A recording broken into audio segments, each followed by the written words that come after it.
चलिए। अभी कामाख्या गए थे आप, और कामाख्या के समय पूर्णा से कामाख्या जो मेरी पुस्तक है उसको यात्रा के लिए ही मैंने प्रेजेंट किया था। और यात्रा में कि आपको असम देखने में काफ़ी कुछ सुविधा मिल सकती है, तो उस पर मैं चाहूँगा कि आप अपनी 4 लाइन की ओपिनियन पूर्णा से करें। देखिए, आपकी कोरोना से जो कामाख्या पुस्तक है, उसका अध्ययन करने के तत्काल बाद ही मैंने कामाख्या देवी जी के दर्शन किए थे और असम घूमा भी था।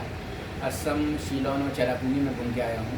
और उस दौरान भी मैं उस किताब को ले गया था, यात्रा के दौरान भी उस किताब को पढ़ा। तो उस किताब में तो लगा कि आपने एक भौगोलिक जो पुल का कार्य होता है, उसमें भौगोलिक चीज़ थी, सामाजिकता थी, सांस्कृतिकता थी, इतिहास भी था और छोटी छोटी बातों की जो मनोवैज्ञानिक विश्लेषण था, वो उस यात्रा वृत्तांत में वो पूरी चीज़ बहुत ही नज़दीक से परिचय कराई लोगों को और आपने उसको आत्मसात किया। और जब आप किसी संस्कृति को भौगोलिक, सांस्कृतिक और सामाजिक और ऐतिहासिक रूप में उस परिवेश में अगर आप उसको जीते हैं और आत्मसात करते हैं, तो निश्चित रूप से तभी इस तरह का एक महाग्रंथ निकल के आता है जिसका नाम होता है कोरोना से कामाख्या। तो आपको बहुत बहुत शाबाश और निश्चित रूप से आपने उस यात्रा को मुझे परिचय कराया। उस किताब को पढ़ते वक्त एक यात्रा का जो एक सफल प्रयोग मिलता है और आपको यात्रा का जो अनुभव मिलता है वो बहुत ही गहराई से मिलता है। क्योंकि मेरा मानना है कि अनुभव 2 तरह से होते हैं। एक तो आप स्वयं जाके कर सकते हैं, लेकिन पुस्तकों को पढ़ते हैं अगर आप,